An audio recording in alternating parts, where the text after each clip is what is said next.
A day in my life as a content creator at the age of 30. Hello everyone! Assalamualaikum!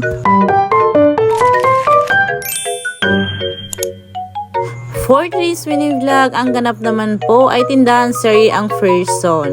Dumating nga pala yung truck namin galing Jensan, kaya may mga stock tayo na kararating lang. So inayos nga pala muna namin ni Dato yan dahil nasira at nilagyan ko din pala yan siya ng plastic cover. At nang sa ganoon ay hindi po pumasok sa loob ang mga alikabok. So fast forward, ayan, natapos na pala ako mag-arrange. Natagalan nga pala dyan ang Ferson dahil binago ko naman yung arrangement ng aking tindahan. Kitang-kita nyo naman medyo lumuwag na yung space. Nagsimula nga pala ako mag-arrange dyan 10:30 AM at natapos nga pala ako ng 6:30 na. Kaya afternoon ay naligo ako ulit at nagluto naman ako ng aming pang-dinner. After ko nga palang magluto dyan, ay kumain na rin kami ng family ko.